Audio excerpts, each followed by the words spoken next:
Hello and welcome, Pio fans, to another edition of the SHU Sports Report. I'm Anthony Saccone. And I'm Ryan Toohey. We had quite a lot of SHU sports action occur over spring break, so why don't we get started with some SHU golf? That's right, Ryan. Men's and women's golf both kicked off their spring slate with some very solid numbers. We'll start things off with men's golf as they traveled to Daytona Beach for a two-event trip. First, they participated in the Gary Freeman BCU Men's Spring Invitational, placing third overall.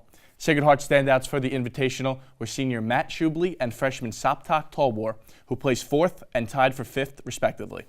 Next on the schedule was the Lonnie Barton Invitational. The team wrapped up their spring break with a very nice fourth-place finish overall. Once again, Shubley would lead the Pios individually, tying for fourth place. Some other key finishers were freshman Jake Sullivan, who tied for 12th, and junior Alex Manor, who finished tied for 16th. As for the women's golf team, they traveled with the men to sunny Daytona Beach, where they participated in two events as well. First up was the Lonnie Barton Invitational, where the women's team placed third overall. Individually, senior Abigail Hood led the Pioneers, tying for fourth, and following closely behind Hood, junior Chelsea Sedler tied for 10th, with senior Alejandra Perez, who tied for 17th.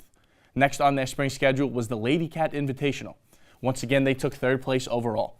This time it was Sedler who led the charge in the individual standings, tying for fifth. Other Pioneer standouts in the Invitational were senior Lauren Pelster, who finished in 12th, and sophomore Anna Contreras, who placed 14th. Both teams will head to Virginia later in the month for their respective outings. Luckily for them, their spring slate started in Florida as it had been quite chilly up here the past couple of weeks. Well, when it comes to women's basketball, it is nice and warm inside. That's right, Anthony. The women's basketball team not only enjoyed the warmth of being inside, but they enjoyed a nice hot streak to end their regular season and enter postseason action. After defeating LIU Brooklyn to clinch a tournament spot, the women's basketball team ended their regular season on a high note. They defeated Fairleigh Dickinson at home 61-48 on March 4th, which was also senior day. Redshirt juniors Catherine Haynes and Candace Leatherwood were the team leaders in points on the day, as both scored 18. Leatherwood also led the team with 9 rebounds on the day and had 2 assists and a steal as well. After wrapping up the regular season, the Pioneers entered the Northeast Conference Tournament as the number 4 seed. The tournament took place at the Degel Arena in Loretto, Pennsylvania. The Pioneers took on Bryan University on March 7th in the NEC quarterfinal. The Pioneers came away with the win by breezing through the Bulldogs 80-63. It was again Leatherwood who led the charge for the Pios as she scored 20 points on the day along with 5 assists. The Pioneers looked to carry this momentum into the next day as they took on St. Francis U in the semifinal game. Unfortunately, Sacred Heart was unable to withstand the top-seeded Red Flash as they were defeated 78-47. The women's basketball team ends their 2017-18 season 14-17 overall and 9-9 in conference play. Another Sacred Heart team that wrapped up their 2017-18 season was the men's ice hockey team, as they entered into postseason action since the last time we were on. Men's ice hockey began postseason play with the desire to take home a championship. In the first round of the playoffs, they traveled to Rochester, New York to face off against RIT. A close 5-4 loss would put the Pioneers against the ropes, but they found themselves fighting until the last minute to remain alive in Game 2 of the series. With just about 2 minutes left in regulation, the Pioneers needed a goal to tie up the game and push it into overtime. Sacred Heart got just that as sophomore Austin Malcolm Murray found the back of the net to tie the game. As we fast forward to the end of regulation, the game was tied at 3 apiece. But in this game, neither a first or second overtime would do the trick. So the game entered a triple overtime, and it was junior Jackson Barliant who would be the hero for Sacred Heart as he netted his second goal of the contest and forced this series to a Game 3 finale. So Sunday, March 4th came, and this was a do-or-die contest between the Pioneers and RIT. The Pioneers picked up right where they left off in the first period, as it was junior co-captain Mike Krocock who opened up the scoring for the Pioneers. Later on in the first period, sophomore Austin McElmurray scored a goal to put the Pios up by a pair. Assisting on the goal was fellow classmate Zach Sakos and freshman Josh Allen. The score would remain the same until the clock reached 0, giving the Pioneers a much-needed victory and sending them into the second round of the playoffs. Goaltender Brett Magnus played one of his best games as a Pioneer as he stopped 32 total pucks en route to his shutout performance. So on Friday, March 9th, the Pioneers opened up their second round of the playoffs against Mercyhurst. Again, in the best-of-3 series, the game was a bit of a feeling-out period for the first 10 minutes, but eventually Mercyhurst would break through with the first goal. Mercyhurst then tacked on another 2 goals in the second, pushing into their third-period lead about up to 3-1 on the Pios. That lead would be enough to hold the Pios as both teams traded a goal in the third, resulting in a 4-2 loss for the Pioneers. Once again, the Pioneers found themselves backed into a corner as they looked to stay alive in postseason action. Sacred Heart found themselves at a 2-goal advantage in the second period before Mercyhurst rallied back to tie the game. With the scoreless third period, the Pios found themselves in an overtime situation, just like the first round. But unfortunately, this time it was Mercyhurst who would find the back of the net first, ending the Pioneers' 2017-18 season. Over the course of this season, the Pioneers went 13-22-4 overall and 9-15-4 in conference play. To both the women's basketball team and men's ice hockey team, we all just want to congratulate you on your 2017-18 performance and making it into the postseason. After the break, we have Chris Calloso standing by with this week's Update Corner.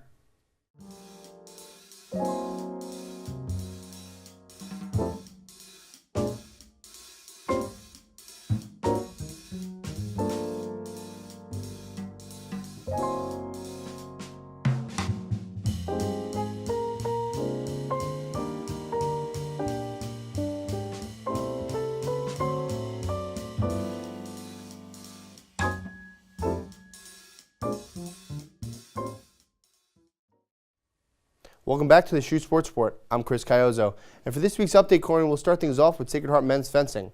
The team competed at NCAA regionals at Brandeis University this past Sunday, sending 7 fencers this year. Junior Dante Centeno was SHU's top finisher as he took 14th in the Epi event. He then advanced to the third round of pool play, going 7-5 in 2 rounds. Freshman Troy Kapitsky placed 21st in Epi as he went 3-9 in pool play.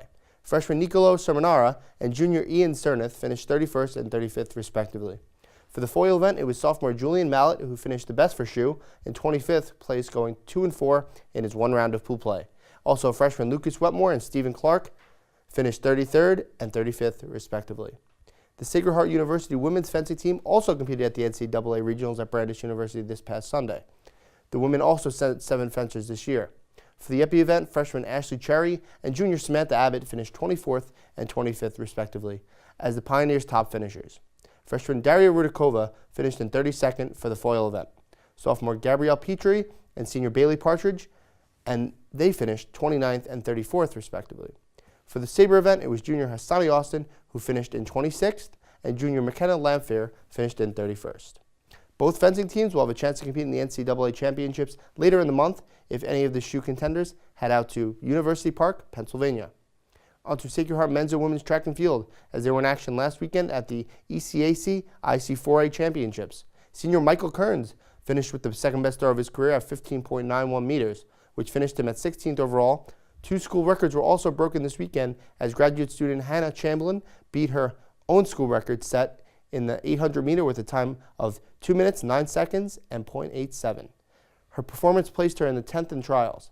Senior Selena Sampari also set a personal best and broke her own school record in the pole vault. She cleared 3.70 meters, a new indoor record that matches her personal best and put her in a tie for 7th.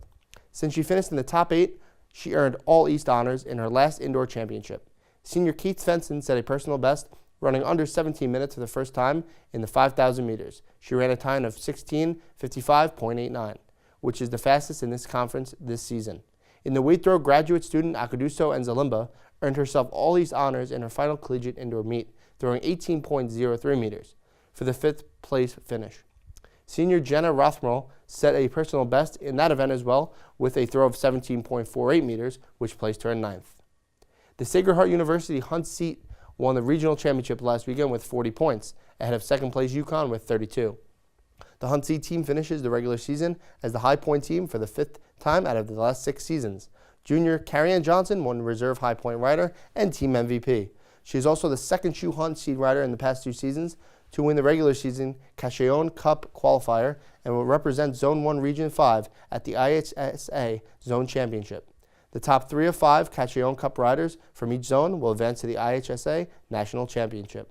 The Pioneers advanced to the Zone Championship April 7th at Matt Holyoke College in South Hadley, Massachusetts, with 5 teams competing at each Zone Championship, with the 2 advancing to Nationals. On to Sacred Heart Bowling, as the team participated in the ITC section qualifier over the weekend. The Pioneers found themselves in first, going to the final 2 games of the Baker matches. In the second to last game, the Pioneers shot their lowest round, putting them into second place. In their final game, SHU fought back to take the first place, scoring a 233, allowing them to take first place back. Bowling walked away with the highest team ever scored at sectionals in program history, with a team average of 199.6 in Baker. The team earned a spot in the Intercollegiate Team Championships in mid-April. Next up for the bowling team is the Columbia 300 Music City Classic in Smyrna, Tennessee from the 16th to the 18th. That's all we have for this week's Update Corner. I'm Chris Cayozzo. Stay tuned because after the break, we have more Sacred Heart action coming your way.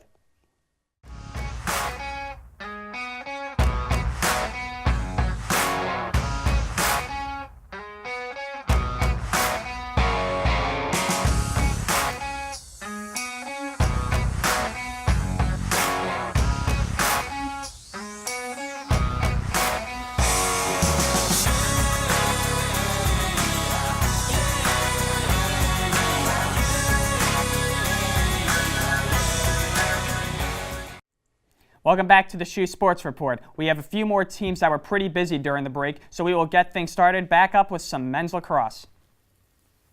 The men's lacrosse team had 3 games over the spring break, beginning with a home matchup against Providence on March 3rd. The Pioneers defeated the Friars in overtime 10-9. The highlight of the day was junior midfielder Max Tuttle. Tuttle scored his 100th career point, along with the game-tying goal and the golden goal, which helped propel the Pios to victory.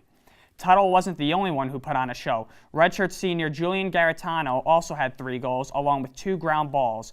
Sophomore goalie Brooks Sutton had 11 saves on the day. The other 2 games didn't go as well as the Pioneers would have liked them to. They took on Vermont on March 7th, and despite 4 goals from Tuttle, the Pioneers were defeated by Vermont 17-14. The team struggled in the second half of the game as they were outscored 14-3. The Pios then hosted Hartford up at Campus Field on March 10th in what was a heartbreaker. They had a 9-7 lead going into the 4th quarter of the game, but were unable to hold off an offensive attack by the Hawks, who proceeded to score 4 goals on Dutton. Hartford eventually went on to win the game 11-10. The Pioneers are now 4-3 overall and look ahead to this Saturday, March 17th, when they travel to Pennsylvania to take on a tough NEC Conference foe, the Colonials of Robert Morris. Both baseball and softball have gone underway for their 2018 seasons. Before spring break, we went over the opening of baseball season. Over the break, the baseball team was quite busy and looked to improve on their 1-2 record to start the season. The Sacred Heart baseball team had quite a busy opening to March as they hit the road to Louisiana and Georgia. Between the 2 states, the Pios played 6 different schools in 8 games total. Through the 8 games, the Pioneers posted a 2-6 record with a pair of impressive victories over Southeastern Louisiana and Kennesaw State. The first game against Southeastern Louisiana, the Pios found themselves tied at 3 apiece entering the 6th inning, where it was the senior Dan Schock who belted a 2-run home run in the top of the 6th. That would prove to be all the Pioneers needed as they won this contest by a final of 5-3. Junior pitcher Brent Teller picked up his 2nd win on the young season. The Pioneers' next victory was at Kennesaw State, and the Pios won by a final of 4-2. Stephen Tebow, Jake Frasca, and Isaiah Dubon all picked up an RBI in the win. Teller threw for 7 innings, only allowing 2 runs on the day, as Jake Frasca picked up his first win of the season, only allowing 1 single hit. SHU baseball had a game against Stony Brook on Tuesday, but it was postponed due to inclement weather. A makeup date is set for May 2nd. The Pioneers travel to PA for a matchup against LaSalle at 11 a.m. tomorrow. One sport we haven't gotten to yet is softball, as they kicked off their 2018 season in mid-February. In February, the Sacred Heart softball team traveled to Chattanooga, Tennessee for the Chattanooga Challenge. The tournament hosted 6 teams, including Sacred Heart. SHU left Tennessee with a 3-2 record with solid wins over Indiana State, Chattanooga, and Tennessee Tech. Softball then wrapped up their spring break as they traveled to the Carolinas. The softball team competed at the Winthrop Adidas Tournament in Rock Hill, South Carolina on the weekend of March 2nd. There, the team went 2-5, defeating the likes of Norfolk State and Albany. The highlights of those games featured junior pitcher Kristen McCann, who picked up the win in both contests. In the game against Norfolk State, McCann threw a 3-hitter, giving up just 1 earned run while striking out 8. The Pios went on to win that game 3-1. McCann's next start against Albany was even more dominant. She wasn't perfect, but she certainly was close. She threw a no-hitter against Albany, giving up just 2 walks, one of which was a hit by pitch, while recording another 8 strikeouts on the day. The Pios won that game 4-0. The Pioneers then traveled to Wilmington, North Carolina this past weekend to compete in the UNC Wilmington tournament. They had a much better outcome than in the previous tournament, as they took 4 out of the 5 matchups. They defeated the likes of UNC Wilmington, Youngstown State, and North Carolina A&T. The Pioneers' next matchup will be this weekend, beginning Friday, March 16th, when they take on LaSalle in Baltimore for the Hampton and BWI UMBC Dog Pound Invitational. Well, that's all the time we have for this week's SHU Sports Report. Be sure to tune in next week for all your SHU sports action, highlights, stats, and more. From all of us here at the SHU Sports Report, I'm Anthony Saccone. And I'm Ryan Toohey. Thanks for watching.